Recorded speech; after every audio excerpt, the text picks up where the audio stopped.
তো এই নির্বাচন অত্যন্ত গুরুত্বপূর্ণ একটি নির্বাচন, তাই না? আমরা 2008 সালের 29শে ডিসেম্বর যে নির্বাচনটা হয়েছিল সেটা ছিল মঈনুদ্দিন ফখরুদ্দিনের একটি পাতানো সাজানো নির্বাচন। যে নির্বাচনে আওয়ামী লীগকে তারা জিতিয়ে দিয়েছিল। কেন জিতেছিল? মঈনুদ্দিন ফখরুদ্দিন সরকার এসে যে ভাঙচুর এবং যে আপনার জরুরি অবস্থা জারি করে দেশের যে ক্ষতি করেছিল, আওয়ামী লীগের সভানেত্রী শেখ হাসিনা তখন বলেছিল, আমার দল আওয়ামী লীগ যদি ক্ষমতায় যায় তাহলে এই মঈনুদ্দিন ফখরুদ্দিন সরকারের সমস্ত কাজের আমি বৈধতা দেব। বুঝছে না? আচ্ছা বলেন তো, বৈধ কাজের কি বৈধতা দিতে হয়? না, অবৈধ কাজের বৈধতা দেওয়া লাগে। তার মানে তারা যত অবৈধ কাজ করেছে, অন্যায় করছে, সেগুলোর বৈধতা দেওয়ার আশ্বাস দেওয়ার কারণে কি করছে মঈনুদ্দিন ফখরুদ্দিন একটা পাতানো নির্বাচনের মাধ্যমে ষড়যন্ত্র করে আওয়ামী লীগকে ক্ষমতায় বসিয়েছে। সেই সময় কিন্তু আওয়ামী লীগ অনেকগুলো আসন পেয়েছিল, বিএনপি মাত্র কয়েকটা, জামাত পেয়েছিল কয়টা? 3টা সম্ভবত। আওয়ামী লীগ ভাবতেও পারে নাই যে এতগুলো আসন আমরা পাবো। যাই হোক, এরপরে 2014 সাল ভোটারবিহীন নির্বাচন, মানুষ ভোট দিতেই গেল না, প্রার্থী পর্যন্ত নাই, 153টা আসনে বিনা ভোটে। তারপরে 18 সালের নির্বাচন, সেটা হলো রাতের নির্বাচন, হওয়ার কথা ছিল দিনে, হয়ে গেল রাতে। তারপরে 24-এর নির্বাচন, সেটা হলো ডামি নির্বাচন, জনগণ ভোট দিতে গেল না, ডামি নির্বাচন। একদিকে আওয়ামী লীগের আমি, আরেকদিকে আওয়ামী লীগের ডামি, উভয় মিলে হলো সমকামী। এ কথাগুলোর জন্য বলছি ভূমিকায় যে দীর্ঘদিন ধরে এদেশের মানুষ নির্বাচন, জাতীয় সংসদ নির্বাচনে ভোট দিতে পারে নাই। এই যে ত্রয়োদশ জাতীয় সংসদ নির্বাচন আগামী 12 ফেব্রুয়ারি 26 অনুষ্ঠিত হতে যাচ্ছে, এই নির্বাচনে মানুষ একটা আনন্দ উৎসাহের মধ্য দিয়ে ভোট দেবে, এরকম একটা মানুষের মধ্যে উৎসুক তৈরি হয়েছে, ঠিক কিনা? সম্মানিত ভাইয়েরা, এই নির্বাচনটা হতে যাচ্ছে 2টা পক্ষের মধ্যে। একটা হলো ভারতের আগ্রাসন এবং আধিপত্যবাদের পক্ষ, আরেকটা হলো ভারতীয় আগ্রাসন এবং আধিপত্যবাদের বিরোধী পক্ষ। বলতে পারেন একটি পক্ষ হলো ভারতের দালালি, আরেকটা পক্ষ বলতে পারেন আজাদি, ঠিক কিনা? আপনারা জানেন একজন দলের নেতা দীর্ঘ 17 বছর বিদেশে থাকার পরে ভারতের কাছে মুসলেকা দিয়ে, ভারতের কাছে আন্ডারটেকিং দিয়ে দেশে এসেছে। দেশে আসার আগে তিনি বলেছেন যে আমার বাংলাদেশে যাওয়াটা আমার একার সিদ্ধান্তের উপর নির্ভর করে না। বলছে না? আমার বাংলাদেশে যাওয়াটা আমার একার সিদ্ধান্তের উপরে নির্ভর করে না। তাহলে কার সিদ্ধান্তের উপরে নির্ভর করে? তার মানে ভারতের সিদ্ধান্তে তিনি বাংলাদেশ এসেছেন। তিনি 3টা বিষয়ে মুসলেকা দিয়েছেন, আন্ডারটেকিং দিয়েছেন। এক হলো ফেসিবাদ আওয়ামী লীগের উপরে, ফেসিবাদ আওয়ামী লীগকে পুনঃপ্রতিষ্ঠিত করতে হবে, যে আমার আওয়ামী লীগকে বাংলাদেশে আবার মানে পুনর্বাসন করতে হবে, তাদেরকে প্রতিষ্ঠিত করতে হবে। 2 নাম্বার হলো ভারতীয় আধিপত্যবাদের বিরুদ্ধে কোনো টু শব্দ করা যাবে না, কথা বলা যাবে না। 3 নাম্বার হলো বাংলাদেশের জামাত ইসলামী এবং ইসলামী ছাত্র শিবিরের রাজনীতিকে মুছে দিতে হবে, ভেনিশ করে দিতে হবে। এই 3টা শর্তের উপরে মুসলেকা দিয়ে সই স্বাক্ষর করে তিনি বাংলাদেশে এসেছেন। হাদি হত্যা হলো সম্ভবত 12ই ডিসেম্বর, শহীদ শরীফ ওসমান হাদি। তার কয়েকদিন আগে তিনি এই কথাটা বলেছেন যে বাংলাদেশে যাওয়াটা আমার একার সিদ্ধান্তের উপরে নির্ভর করে না। হাদি হত্যা যেদিন হলো সেদিন এই সন্ধ্যায় তিনি ঘোষণা দিলেন যে আগামী 25 তারিখ আমি দেশে যাব। তাহলে এখানে ভারতের একটা পুরো ইঙ্গিত আছে। সম্মানিত ভাইরা, অতএব এই নির্বাচনটা বাংলাদেশে যে অনুষ্ঠিত হতে যাচ্ছে, এখানে একটা পক্ষ হলো যারা ভারতীয় আগ্রাসন এবং আধিপত্যবাদকে যারা সাপোর্ট করে, ভারতের গোলামিকে যারা বা ভারতের গোলামি করে যারা বাংলাদেশে থাকতে চায় তাদের একটা পক্ষ। আরেকটা হলো কিসের? আজাদি পক্ষ। আমরা ভারতীয় আধিপত্যবাদী বিশ্বাস করি না। আমরা স্বাধীন দেশের স্বাধীন নাগরিক, স্বাধীনভাবে বাঁচতে চাই, স্বাধীনভাবে চলতে চাই, ঠিক কিনা? হ্যাঁ, স্বাধীনভাবে আমরা এখানে চলবো। এই নির্বাচনটা আগামী 12ই ফেব্রুয়ারি, এটা আমাদের ঘরের কাছে এসে দাঁড়াইছে অত্যন্ত সন্নিকটে। এই নির্বাচনে বাংলাদেশ জামাত ইসলামীর পক্ষ থেকে সৎ, যোগ্য, দক্ষ, উচ্চশিক্ষিত, পরীক্ষিত, ত্যাগী এক ঝাঁক নেতাকে এমপি পদপ্রার্থী হিসেবে মনোনয়ন দেওয়া হয়েছে, তাই না? আপনারা খুব ভালো করে বিশ্লেষণ করবেন, শুনবেন, জানবেন, দেখবেন, পেপার, পত্রিকা, ইউটিউব, সামাজিক যোগাযোগ মাধ্যম সবখানে দেখবেন, অনেক বিশ্লেষণ কিন্তু প্রতিদিন আসতেই আছে। দেখবেন জামাতের প্রার্থীগুলোর চেয়ে উচ্চশিক্ষিত প্রার্থী আর কোন দলে এত নাই। এখানে অসংখ্য অধ্যক্ষ আছে, অধ্যাপক আছে, ডাক্তার আছে, মাস্টার আছে, ইঞ্জিনিয়ার আছে, ব্যারিস্টার আছে, অ্যাডভোকেট আছে, মাওলানা তো আছেই, আছে কি না? বাদই দিলাম সব। আমাদের এই নীলফামারী 1 ডোমারডিঙ্গা আসনের যিনি নমিনি, চেনেন কি চেনেন না? সবাই চিনি। তার যোগ্যতার দিকে একটাবার খেয়াল করেন। তিনি একাধারে একজন কামিল পাস, ডাবল টাইটেল পাস, তিনি মাস্টার ডিগ্রি পাস, এমএ পাস, একটা কামিল মাদ্রাসার তিনি হলেন প্রিন্সিপাল 30 বছর যাবত। তার উপরে বিগত সরকারের আমলে প্রায় 1 ডজন মামলা। তিনি ছিলেন ক্রস ফায়ারের আসামি। আজও পর্যন্ত এতগুলো রিস্ক নিয়ে ডোমারডিঙ্গা ছেড়ে কিন্তু তিনি কোথাও যান নাই। গেছেন নাকি? যান নাই। এবং 30 বছরে তার প্রিন্সিপালি জীবনে 30টা পয়সার কোন দুর্নীতির কোন অভিযোগ প্রতিষ্ঠান, এলাকাবাসী কেউ আজ পর্যন্ত তুলতে পারে নাই। ক্লিয়ার কথা? জামাত এমনই সৎ, যোগ্য, নির্ভীক, আল্লাহওয়ালা, তাকওয়াবান এবং নিঃস্বার্থ নেতৃত্ব তৈরি করেছে। এই রকমের সারা দেশে এক ঝাঁক যোগ্য, প্রাজ্ঞ এবং দক্ষ, সৎ এবং আল্লাহ ভীরু, দেশপ্রেমিক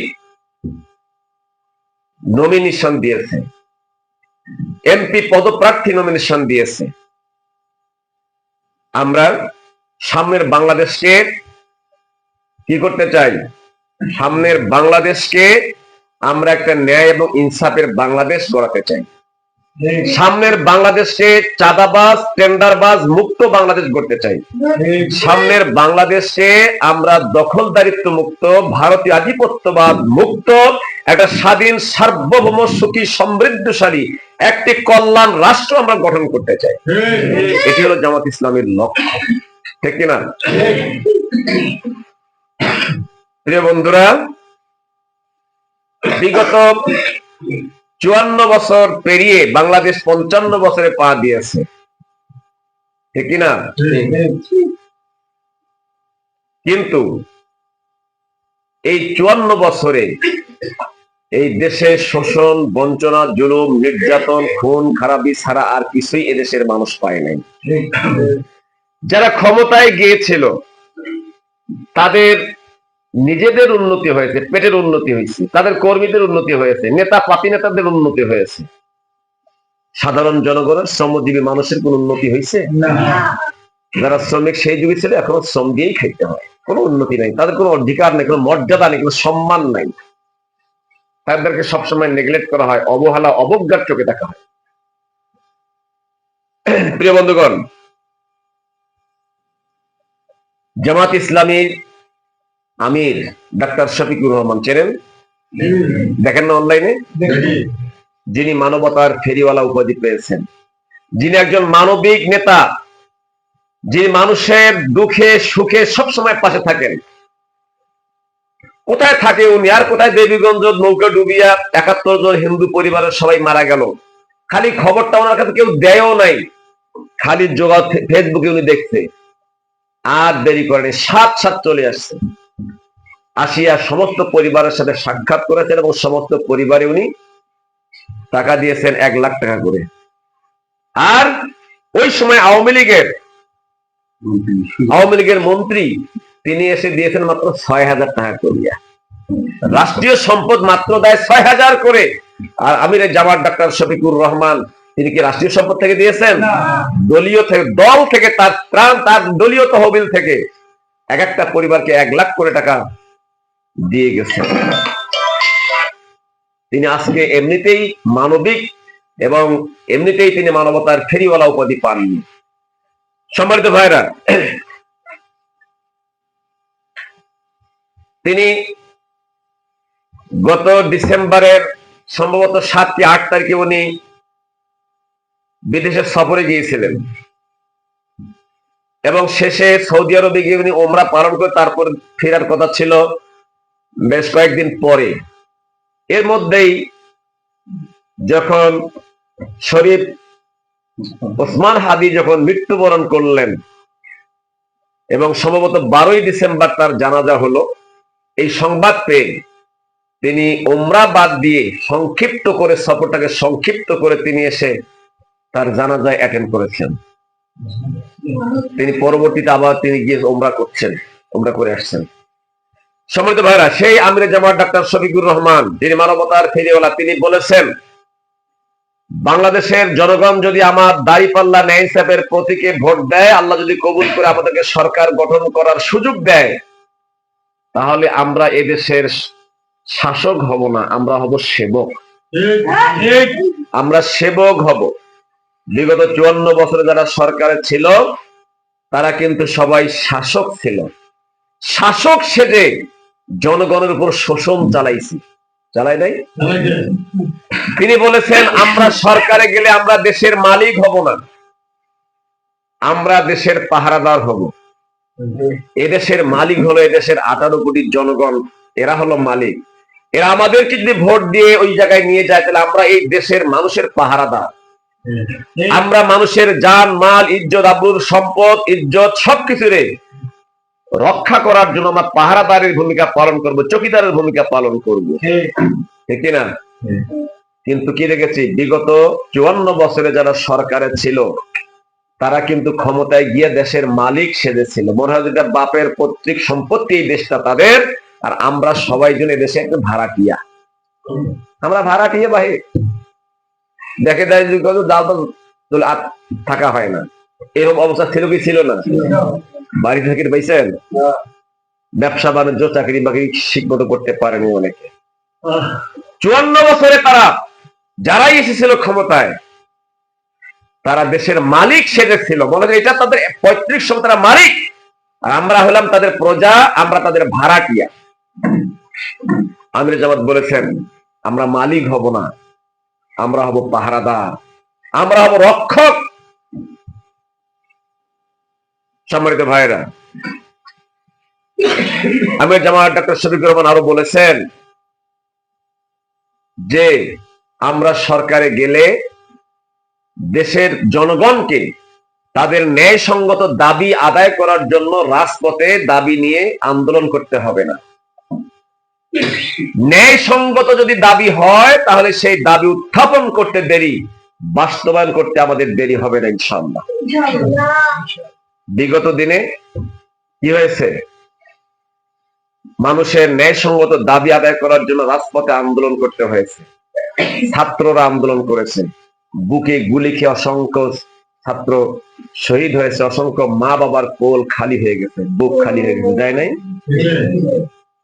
শ্রমিকরা তাদের ন্যায্য অধিকার আদায়ের জন্য আন্দোলন করতে গিয়ে অসংখ্য শ্রমিকের বুকে বুলেটের গুলিতে ঝাঁঝরা হয়ে অসংখ্য শ্রমিক দুনিয়া থেকে বিদায় নিয়ে চলে গেছে।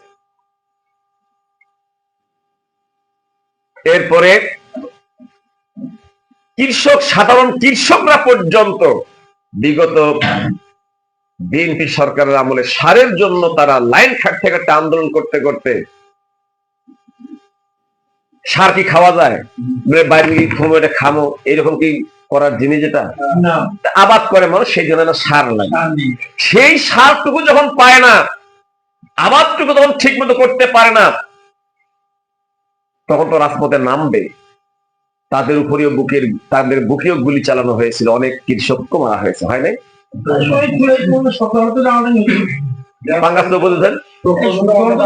হ্যাঁ, তাহলে কথা হলো যে বিগত দিনে ন্যায্য আন্দোলন, ন্যায্য দাবি আদায় করতে গিয়ে রাজপথে অসংখ্য ভাইকে বুকের তাজা রক্ত ঢেলে দিতে হয়েছে, অসংখ্য মায়ের কোল খালি হয়েছে, অসংখ্য বাবার বুক খালি হয়েছে। আমির জামাত বলেছেন এরকমের কোন আন্দোলনে নামতে হবে না, দাবি যদি ন্যায়সঙ্গত এবং ন্যায্য হয়, দাবি উত্থাপন করতে দেরি হবে, আমরা বাস্তবায়ন করতে দেরি করব না ইনশাআল্লাহ। সম্মানিত ভাইরা, আমির জামাত আরো বলেছেন আমরা যদি সরকারে যাই, আমার দলের কোন এমপি মন্ত্রী সরকারি কোন প্লট বরাদ্দ নিবে না, আমার দলের কোন এমপি মন্ত্রী সরকারি শুল্কবিহীন গাড়ি ব্যবহার করতে পারবে না। আজও পর্যন্ত অন্য কোন দলের নেতার বুকের পাটা হয় নাই যে এই কথাটা ঘোষণা দেয়।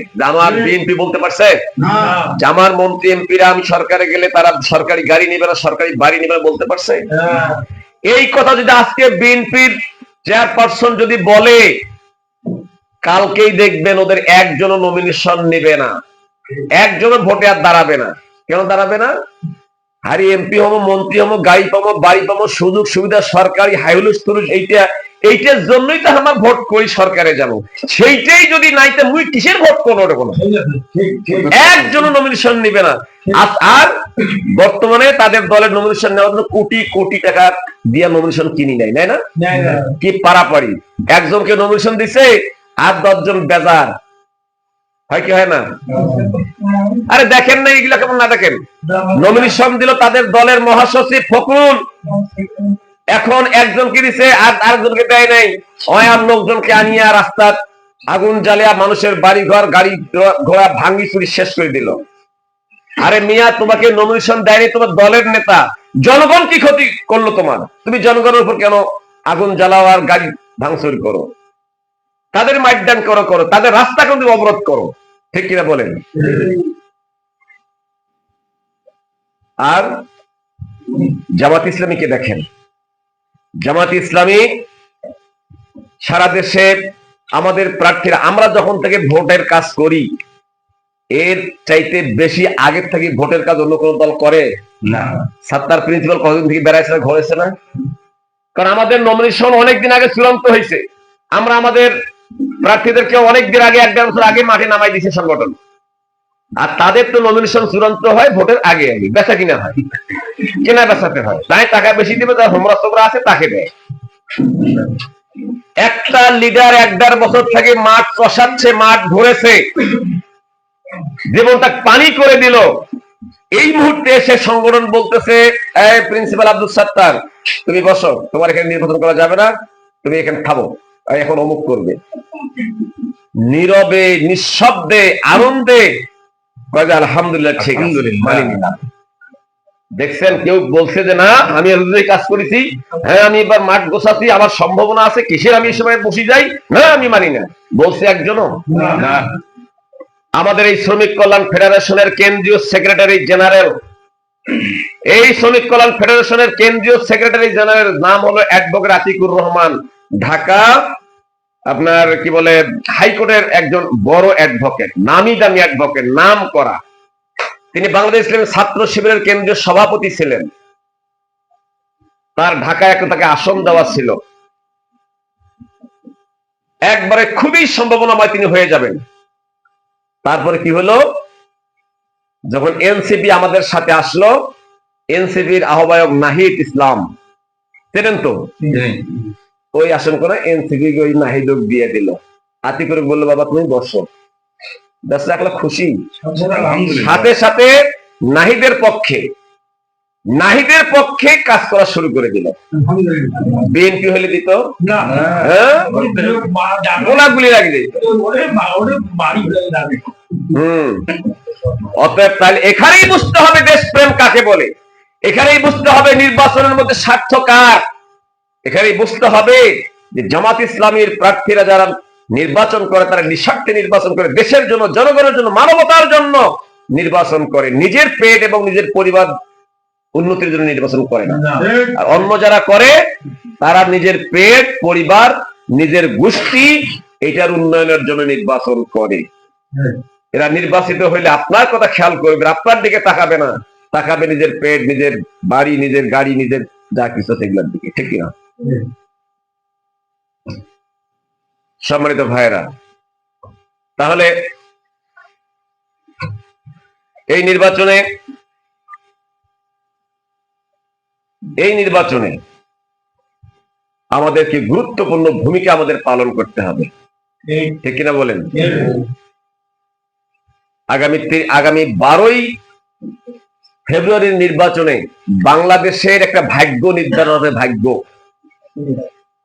12ই ফেব্রুয়ারির পরের 5 বছর বাংলাদেশটা কিরকম হবে সেটার ভাগ্য নির্ধারণ হবে। বাংলাদেশের ভাগ্য নির্ধারণ মানে বাংলাদেশের জনগণের ভাগ্য নির্ধারণ, মানে আমাদের ভাগ্য নির্ধারণ হবে যে পরবর্তী 5 বছর আর ওই ভারতীয় আগ্রাসন, আধিপত্যবাদ চলবে, ওই ফেসিবাদ চলবে, ওই জুলুমতন্ত্র চলবে, স্বৈরাচারী চলবে, চাঁদাবাজ, দখলবাজ চলবে, নাকি পরবর্তী বাংলাদেশ স্বাধীন, মুক্ত, সুন্দর, শান্তিপূর্ণ এবং ইসলামী মূল্যবোধের বাংলাদেশ হবে, কোনটা হবে সেইটা ভাগ্য নির্ধারণ হবে 12ই ফেব্রুয়ারি, ঠিক কিনা? আপনারা কোনটার পক্ষে থাকবেন? চাঁদাবাজ, টেন্ডারবাজ, দখলবাজ আর ফেসিবাদের দিয়েই চলুক এইটার পক্ষে থাকবেন? আমরা থাকবো ন্যায় ইনসাফের বাংলাদেশ হোক, ইসলামিক কল্যাণ রাষ্ট্র হোক, মানবিক বাংলাদেশ হোক, ইসলামী মূল্যবোধের বাংলাদেশ হোক, আমরা এইটার পক্ষে আছি না নাই? সম্মানিত ভাইরা, সেজন্য এই ভোটটা আমাদের কাছে খুবই গুরুত্বপূর্ণ। এই ভোট শুধু ভোট না, এই ভোট হলো একটা গুরুত্বপূর্ণ জিহাদ ফি সাবিলিল্লাহ। এটা একটা ব্যালট যুদ্ধ, এটা একটা নীরব ব্যালট বিপ্লব, এটা হচ্ছে একটা বদর, একটা উহুদ, একটা খন্দক, একটা তাবুক, ঠিক কিনা?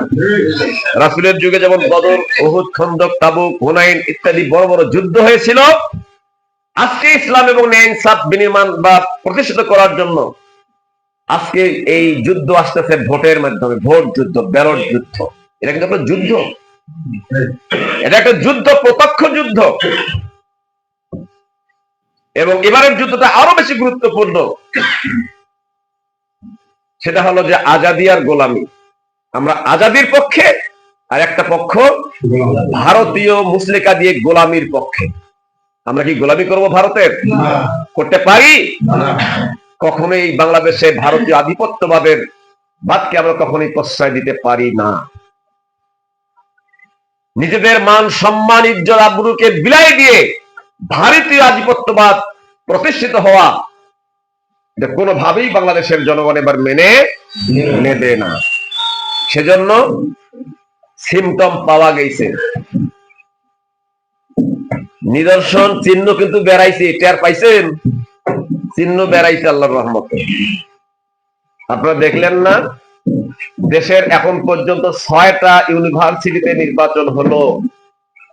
আজকে আমাদের সৌভাগ্য হয়েছে, রাকসু ভিপি, রাজশাহী ইউনিভার্সিটির যে ভিপি হয়েছে, তার বাড়ি হলো আমাদের নীলফামারী কচুকাটায় বাড়ি।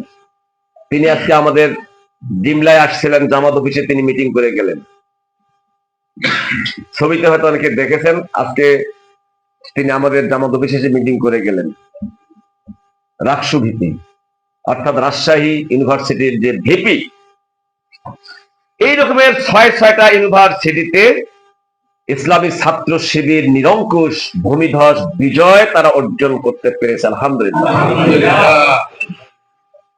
আমাদের প্রতিপক্ষ তারা মনে করেছিল একদিন তো বিদেশত আসুন, এই জন্য পাকে আমরা হইছে, এইবার দেশত আসুন, দেখো এইবার যকসু নির্বাচনটা কাই পায়, যকসুটা জগন্নাথ বিশ্ববিদ্যালয়, এটি কোনো হামলা তো নেমো, কমর খিচি লাগি পইছিল নেতা বিদেশ থেকে আসিয়া, কমর খিচি লাগি পইছিল, যেটা নেমো এটা পামো। রেজাল্ট শোনেন নাই? যকসু নির্বাচনে সেখানে বাংলাদেশ ইসলামী ছাত্র শিবিরের ফুল প্যানেল বিজয়ী হয়েছে, আলহামদুলিল্লাহ। এতে করে তাদের ভাবমূর্তি আরো মাটির সাথে মিশে গেছে। তিনি কিন্তু দেশে এসে খুব একটা রিস্ক নিয়েছিল যে যকসুতে আমাদের নির্বাচিত হইতে হবে, তাহলে জাতীয় নির্বাচনে আমাদের একটা এটা ইয়া হবে, প্রভাব পড়বে।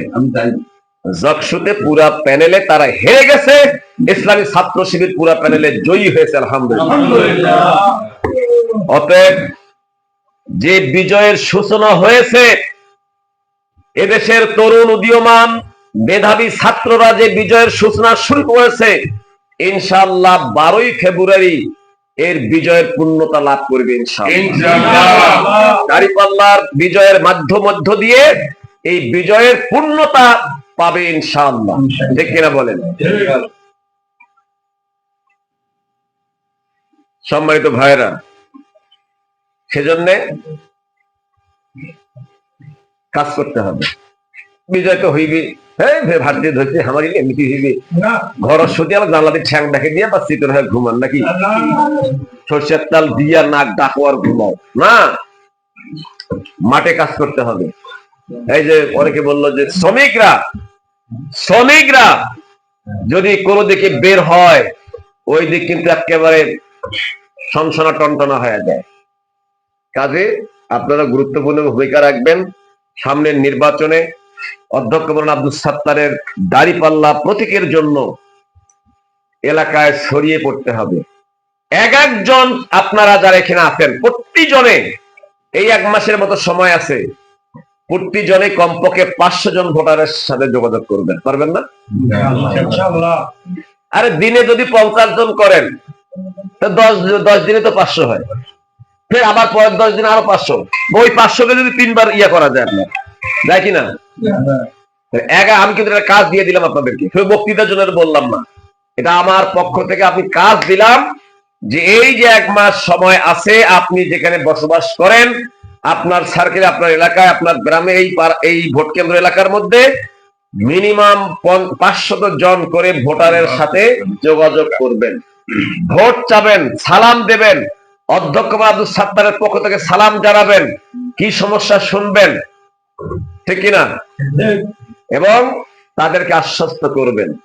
যারা আওয়ামী লীগ করেছে, বিগত দিনে আওয়ামী লীগ করেছে, কিন্তু কোন আওয়ামী লীগের পদ পদবিতে ছিল না, কোন পদ পদবি তার নাই, সাধারণ আওয়ামী লীগ বেচারা করছে, মানুষের জানমালের কোনো ক্ষতি করে নাই, ভোটার সাধারণ, তাদের কাছে যাবেন, ভোট চাবেন যে ভাই দেখো, তোমাদের সরকার চলে যাওয়ার পর আমাদের পক্ষ থেকে তোমাদের কোনো ফুলের টোকা কেউ দিছে, আমরা দিছি, বা আপনাদের জানের, মালের, সম্মানের, ইজ্জতের, ব্যবসার কোনো ক্ষতি হয়েছে তো হয়নি?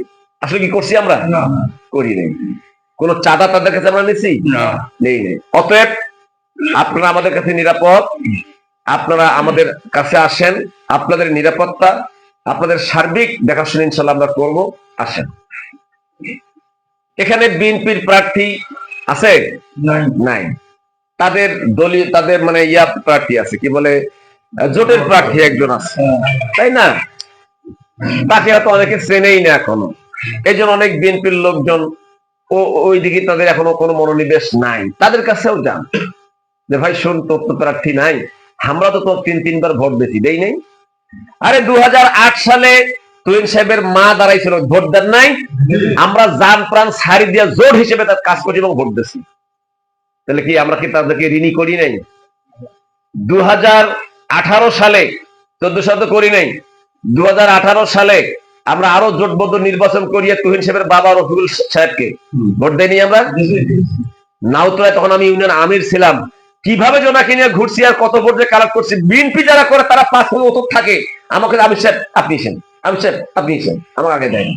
ওমা খালি ঢাকা দিয়ে থাকিছে, মানে প্রকাশ চায় না, কারণ আমরা আসি, অসুবিধা নেই।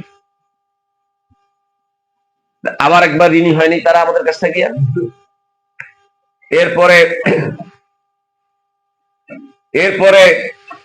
2001 সালে, এর আগে 2001 সালে তুহিন সাহেব প্রার্থী হয়নি একবার, যেবার জাফর হইলো না কি জন্য, সেই জন্য হইলো সভাপতি নাকি 2001 সালে তুহিন সাহেব প্রার্থী ছিল, আমরা জোটের প্রার্থী হিসেবে তাকে ভোট দেইনি সেবার। তাহলে ভাই তোর প্রার্থী 3বার তুহিন সাহেব দিলাম, তুহিনের মাগ দিলাম, বাপক দিলাম, 3বার দিলাম। আমরা তো তোমার তো ঋণই করছি, আমার ঋণ কোনো ধার কোনো শোধ করবেন না, এবার তো তোমার প্রার্থীও নাই, আর যে প্রার্থী দিতে আল্লাহ হওয়াও তো পাইবে না, বেকার কেউ কেউ যান দেও হামাক গুলাকে, অন্তত একবার দিয়ে তো ঋণটা না হালকা করো।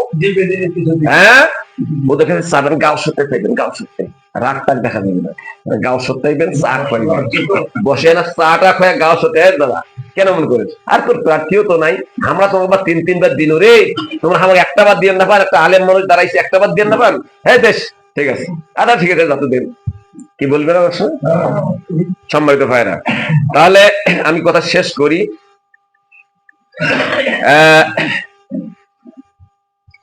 এখন সারা বাংলাদেশে কিন্তু একটা জোয়ার সৃষ্টি হয়েছে দাঁড়িপাল্লার, হয় নাই? যেটা দেখবেন জোয়ার মানে বানের পানি যেমন উকুলাসে উকুলাচ্ছে, এটা হয়েছে, এটা আলহামদুলিল্লাহ, এটা ভালো, কিন্তু এইটার জন্য যদি কম তাহলে বান তো উঠছে আমার এমনি তো হমো, অত আর বেড়াবেড়ি কাজের দরকার কি না, এটাকে পুঁজি করে ওই বানের স্রোতকে আমাদের দিকে ধেয়ে নিয়ে আসতে হবে। কি ভাই ঠিক, ওই বানের যে স্রোতটা, স্রোতটা আমাদের দিকে তাড়িয়ে নিয়ে আসতে হবে, বেয়ে নিয়ে আসতে হবে, তাহলেই কিন্তু বিজয় আসবে, ঠিক কিনা?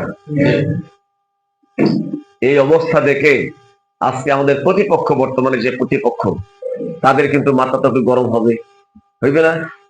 কারণ 5 তারিখে যখন পালাইছে তখন পরের দিনের মধ্যে আমার তো বসে হচ্ছে, আমার তো হইল সরকার, কি মনে করছে কি করে নাই বিএনপিরা, অনেক বের কি আছে কাজে, এখন তো